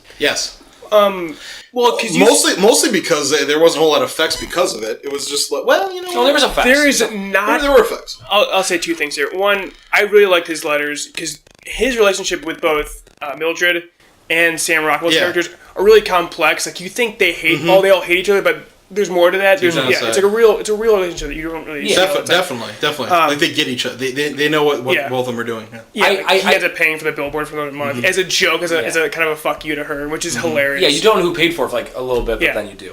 I actually love that. Did you guys see the death coming? Woody Harrelson's death coming? No, I didn't. I thought he just died of cancer. I knew he wouldn't make it the entire movie, but I didn't think he'd kill himself. Well, mostly because characters like that usually just kind of last the whole way, and there's something going on, you know. Like I did like the killing. I did like the letters a lot, especially his letter to Rockwell. The way he reads it. I love that. That was my favorite scene. Yeah, well, it's like pay attention, understand your surroundings as the building's on fire around him. He has no idea. Favorite scene in the movie by far. Yeah, and it really helps with Officer Dixon's character. He wanted to be a detective, then he saves the reports or whatever you want to call it. Yeah, he throws it out there. Yeah. That was awesome. Dinklage was a nice treat. I love Dinklage. I got a little mad because like when you just like put like your shirt over your head and jump out the window and let the shirt catch on fire. Yeah, but no. Because I'm ready for Dixon all the way this whole movie. Maybe I'm just an asshole, but I was ready for Dixon from start to finish, and I got a lot of what I wanted. In all honesty, putting a shirt on your face would be worse because cotton would catch on fire, then it would just burn really close to your face. Where your face is less flammable than cotton. So you're better off just putting your hands in front of your face, which is what he did. Okay, that's a good point. Well, but yeah, never been in that situation before. Yeah, that's what I was going to say. That's a weird science fact that we don't care about. There's like no consequences in this movie. Bill Nye. Yes. I think I want to bring up. Everyone's breaking the law. Yeah, they're assaulting dentists. They're fucking. Mildred assaults a dentist with nothing happens.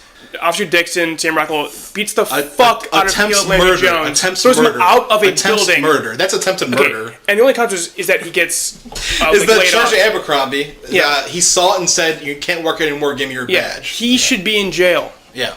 He tried to kill someone. That's a felony. Okay, hold on. She tried to fucking light a police office on fire. That to me was ridiculous. But he does lie for her. Whatchamacallit. Okay, Dinklage, there was an alibi by Peter Dinklage. She assaults two kids at school. Who cares? Oh, that's true. She does assault two kids at school. And that's another complaint. It's just there's no consequence to any of these actions. Yeah, no, that's some wild stuff. Yeah. It's like what's going on? You're right. Is this just some fictional time where they all police each other? Like you know, it didn't come off that it was a modern movie. I think it comes down to just that. Yeah, it was so I think that ties in with that for sure. It felt like it was it took place in the 90s.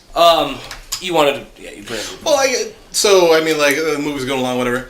All of a sudden, like he has like a setback with his cancer, and then all of a sudden he's in the hospital, and then all of a sudden he's like on the banks of the river. I thought it was a flashback. Yeah, that was a weird cut. There's all of a sudden a smoking hot, chick who's there, who's 20 years his junior. Yeah, that was weird. And I'm like, okay, what's going on here? Then I'm like, okay. Then all of a sudden he's like, okay, so he's doing his thing. That was weird to me. I didn't understand what was going on there. And what was funny is that I like how you have a stiff cock, Mr. Willoughby.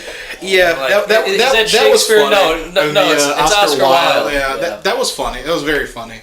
And the letter he writes to her is... It's really good. Yeah, the letters were great. The letters were awesome. The score for the Billboard on Fire, I've listened to it since I've seen the movie. Yeah. I have too. I really like the music. And the ending song was awesome. That soundtrack is awesome. Yeah, it's really I've good. purposely not listened to it since the... Yeah, usually music just kind of comes and goes. You never really think about it, but yeah, they're all standouts as they play. It's really good. What did you guys make of the young wife? Who's the young wife? Australian. She wasn't a wife. No, that's what I was talking about. Not the young wife. The 19-year-old dating Oh yeah, that's Hawks, man. That's what's his fucking name? I can't think of his name. John Hawks from Winter's Bone. That's all I know him from. That's the only time he looked seemed out of place was when there was this really emotional scene. Lucas Hedges pulls out a knife on him, and then she brings up the zoo thing. Yeah, and she's I did like not shit. I didn't like the character. I thought it was a waste. It didn't seem necessary for having her. Have you ever seen Winter's Bone? No.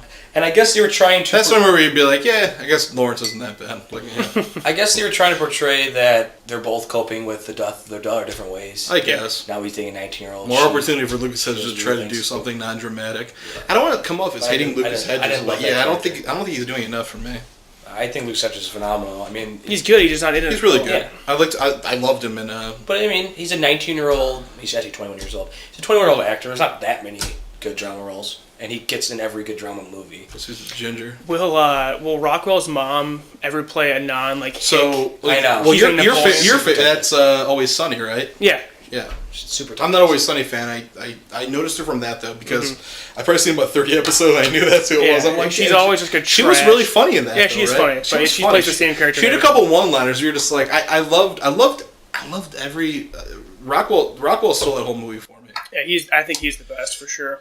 He was so good. He was so good. I loved his character. I loved his performance. His character was just hilarious. Like he's on the headphones and he's listening to I forget the song. He's like reading a comic book, just trying to mind his own business. I just loved it. But like the heart of the movie is him just trying to make it. I loved the scene where they're in the bar and he hears about the one person and he thinks it's the murderer. Well, I wanted to bring that up. Can we talk about like the main thing off of that is that same guy stalks Mildred in the shop. Yeah. I think the whole point is that I expect him to be the person, and that was right. Like I was ready for this like cookie cutter ending. Like here we go, we got the guy, you got the DNA. But like, can we go back to the thought of that? Like, what else was he doing there? Why was he so angry? Like, yeah, why was he mad at Mildred? Because he's not a resident of Ebbing, Missouri. He's from Idaho. Well, he even says he's like, I saw you on the news there, or whatever. It's just like, so what's going on with this guy? You know what I mean? Like, yeah. Why does he care? Why does he care so much? That's something that wasn't resolved. That's why like the ending. I wanted more, man. I kept wanting more. It was 2 hours of a movie that I just wanted more on. You know the ending too. I like the ending sort of. Do you know what I'm saying though with that part though? Because, I agree with your part. Because even like Willoughby says something. I think you just said that actually. Where he's like, yeah, one dude was sitting at a bar and someone confesses to it or whatever, you know, and like the third act because the whole thing is to service our expectations. But looking back on it with him not actually being the killer, it makes no sense why he would be freaked out on Mildred. Yeah. Yeah, the whole thing was... but he was there freaking out on Mildred halfway through the movie, right before the wife gave the suicide note, you know? Yeah.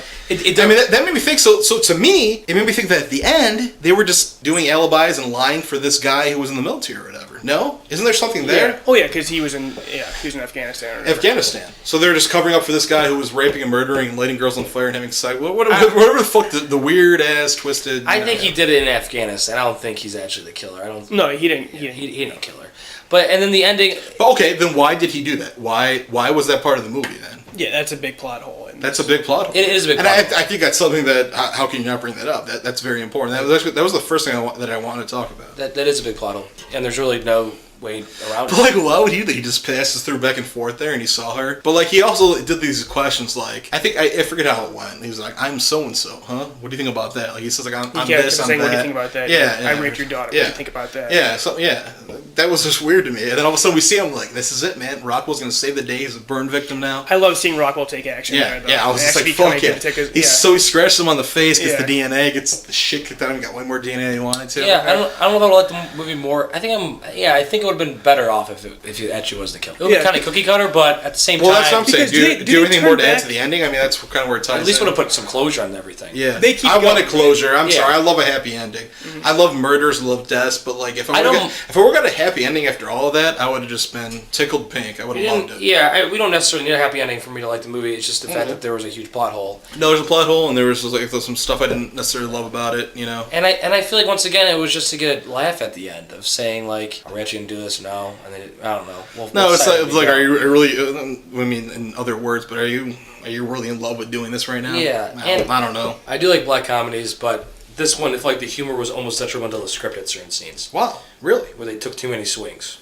And the most notable one was when there was this very drama-filled scene with the knife and Lucas Hedges, and then the chick busts in making a zoo joke, which it wasn't that funny either. She had to take a piss or something too, right? Same scene. Yeah, that same scene. So, and all around though, I did really like this movie. Mm-hmm. That's kind of I'm good. You guys good on this? Yeah, good. I'm very 8.5. 8.5 out of 10. I like that score a lot. 7.5. Yeah, 8.5. I thought you guys were a little higher than me, but I was gonna go 8.75. I honestly was gonna. Actually, you know what? Yeah, no, yeah, 8.5, 8.75, whatever. And if it didn't lull as much in the middle, and if Chuck didn't bring up the huge plot hole, which I didn't recognize in the movie or afterwards, but that is pretty bad. So I'm sticking firm with my 7.5. That plot hole is massive. I'm gonna go down to 8.3.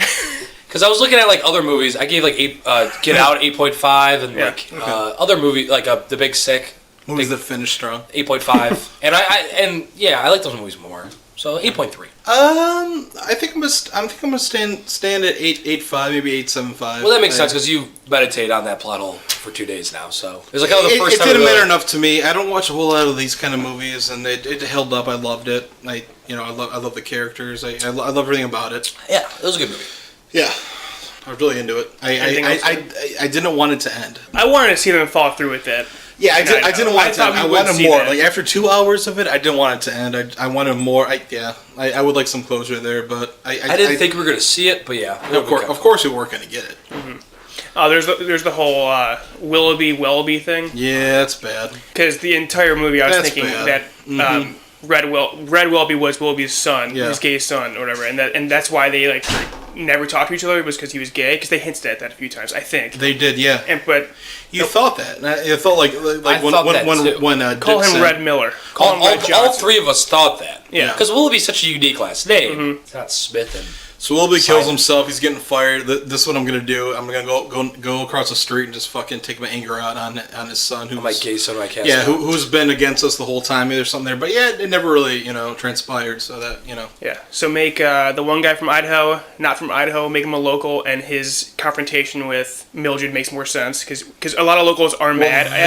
That is a huge hole. All the locals I don't know. are mad. I would like to see why they did that. Yeah. Make him a local. If that's a red herring, then I want to see how it breaks down at the end. Because like our only closure we get is that he was overseas in Afghanistan. So he probably did it in Afghanistan. Yeah. Once again, make Red Willoughby Red Miller, and then I'm good. Now we're getting weird. Now red herring, Red Willoughby.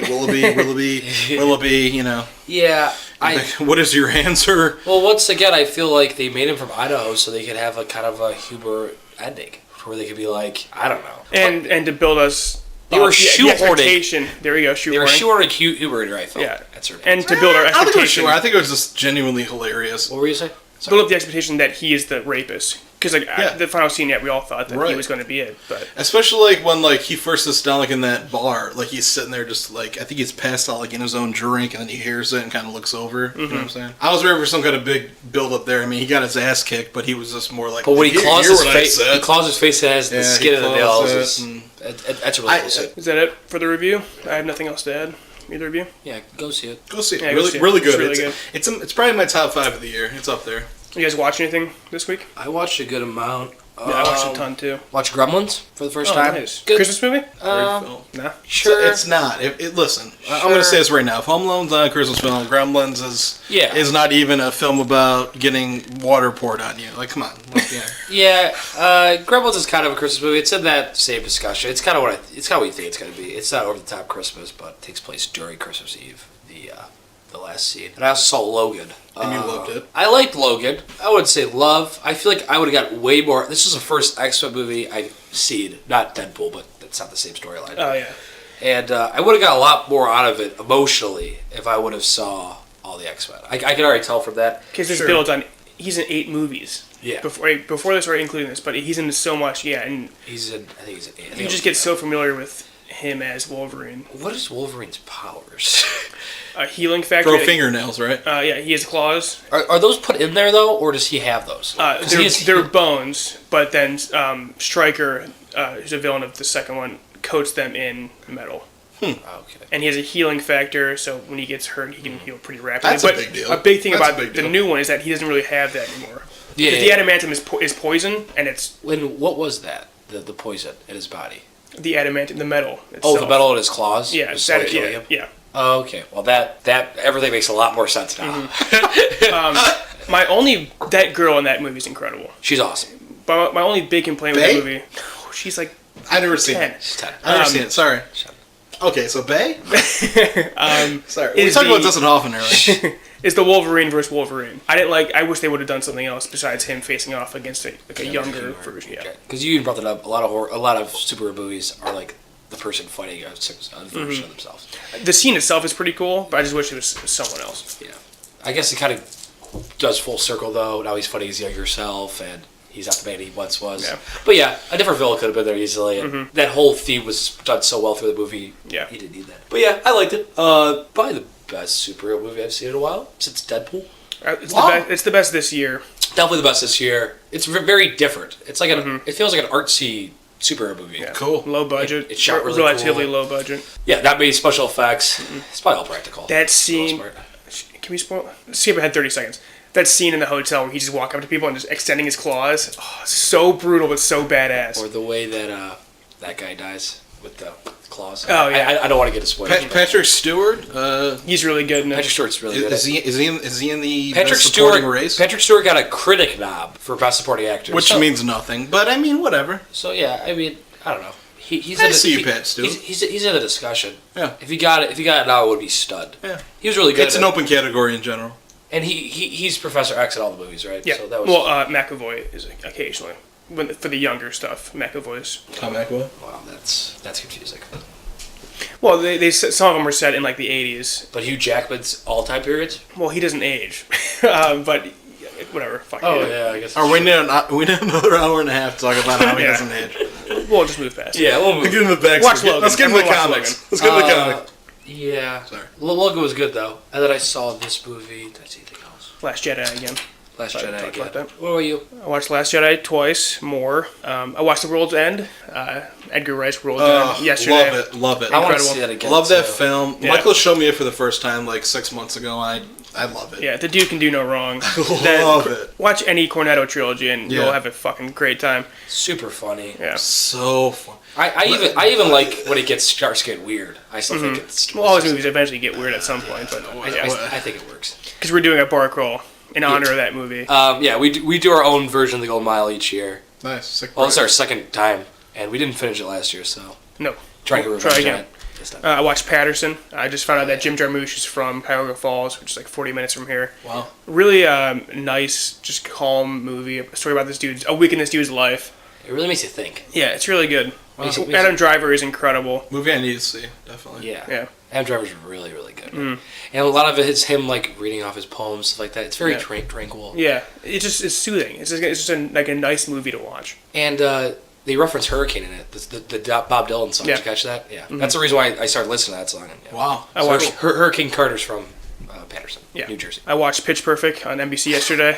I really like that movie. You loved it. Yeah, How do you not love it? The first one's really I good. love it, man. The music's really good. The first one rocks. Second one kind of sucks. Whatever. I never saw I the haven't seen the second one. second one, but I love the first one. First one's awesome. Anna Kendrick. Smoke Show City. Yeah, Anna Kendrick, Brittany Snow, Anna Camp. It was just, it's like Great.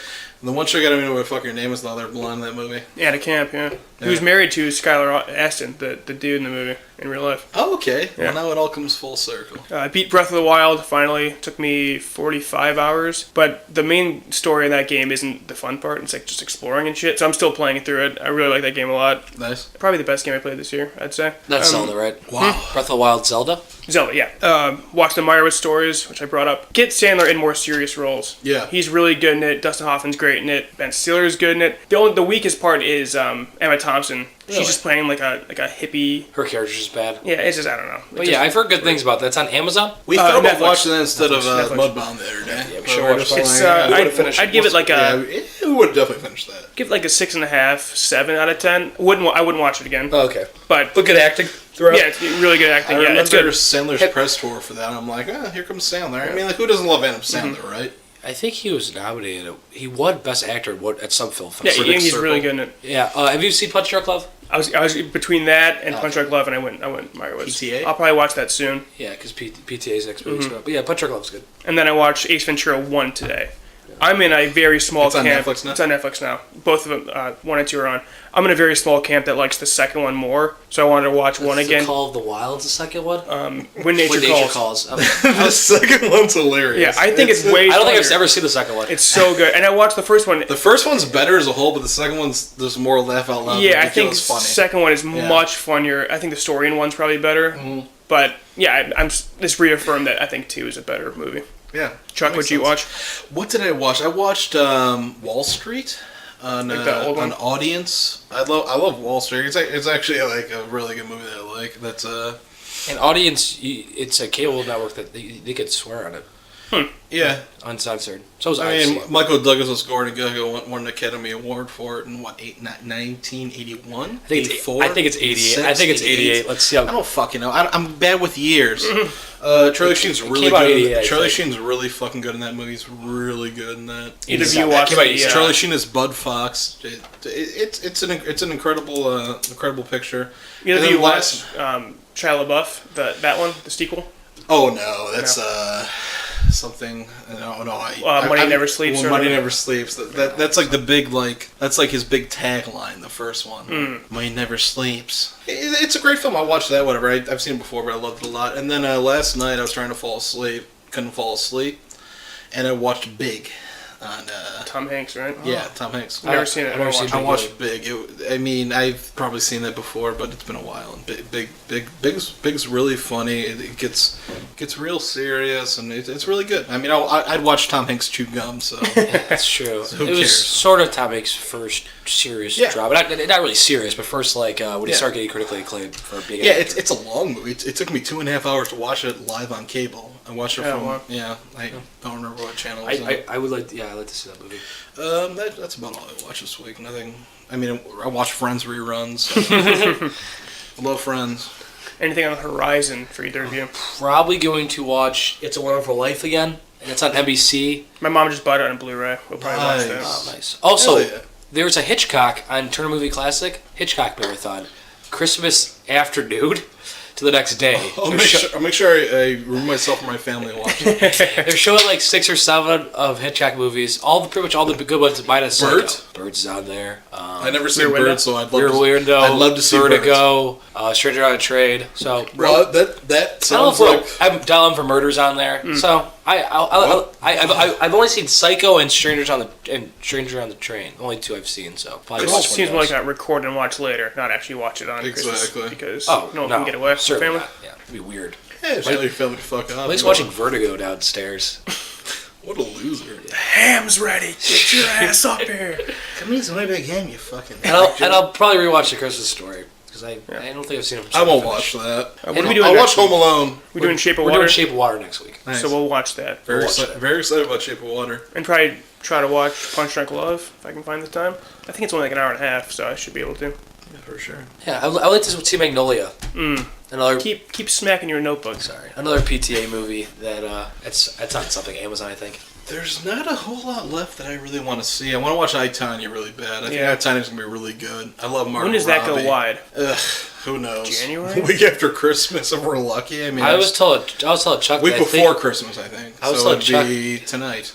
I was telling Chuck that I think Call Me by Your Name is actually a made up movie. That they're lying to us. It's actually not We a real made movie. jokes. Just Army Hammer just like made it jokes. Just like he leaves with Timothy. They took that one photo, and that's what they just keep showing everywhere. Yeah. It's never gonna go wide because I never heard anything Yeah, about I mean, that like movie. I'm very excited. I want to watch that movie very, very, very bad. But it's just Liam like, really wants to watch that. Army Hammer, man. Downsizing is another one I really want to see. I'm My going to see. mom wants to see that. Even if Downsizing gets a 30% on Rotten Tomatoes, I'm going to see that. I don't think it's doing Alexander well. Payne. It's got a 50 on I it. mean, It's got a 50. ever since Alexander Payne in Nebraska, I'll watch whatever the fuck he does after that. Like I don't even care anymore. Alexander Payne also does Sideways. Does something about Schmidt.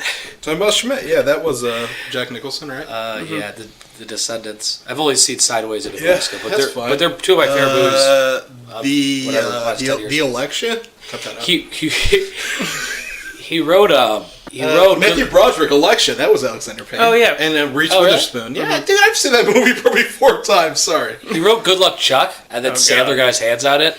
And he made it terrible. And he almost wanted to take his name off the screenplay because he said Sandler just destroyed it. It was supposed to be like a serious movie. And Good Luck Chuck. not Good Luck Chuck. I now pronounce you Chuck and Larry. I now pronounce you Chuck and Larry. I love Chuck and Larry. We saw Chuck and Larry. Like We saw in Chuck and Larry 08. theaters. We saw that. Anything Well, else? I mean, I'd be remiss if I didn't say yeah. I mean, Chuck and Larry was great, man. I mean, Vince Vaughn. I love Vince Vaughn. He's my favorite comedic actor. Like, Vince Vince Vaughn's Vaughn's not in that the movie. movie. You're thinking of Dilemma. I am. All right. On that note, I think we should. Chuck and Larry is what? Oh, it's Adam Sandler and Kevin James. Yeah. Good night. Good night. All right, thanks guys for listening. Check us out on Twitter at movie_rebrew. Follow Mike at Untapped movie_rebrew. Me at Cash Money Keegan on Twitter. You're back on Twitter. Yep. @ all capital Oglebay. Jeez. Go to YouTube for all of our episodes, SoundCloud, and iTunes. Subscribe. We're on Instagram now. Oh yeah, Chuck. You want Hey, shout me out, man. At @the_real_Chuck. He's the real one. All capital. All caps. I don't think it matters. It doesn't matter, I don't man. think so. I think it does. I'm out here. I'm really out here. Thanks for listening, guys. We'll see you next week for The Shape of Water. Yep. Take Hugs care. and hand pounds. Peace.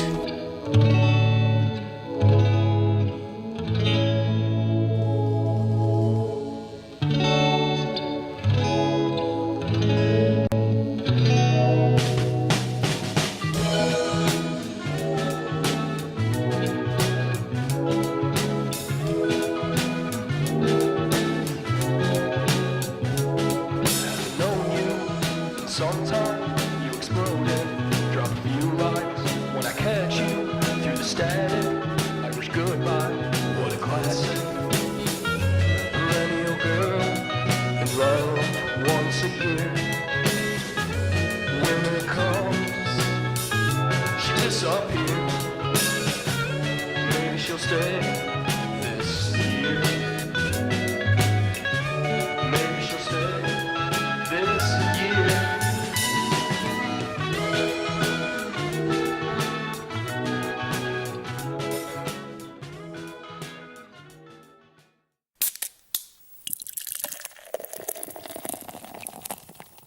The Room will be going wide January 10th, one day only, to 600 theaters. How wide is 600 theaters?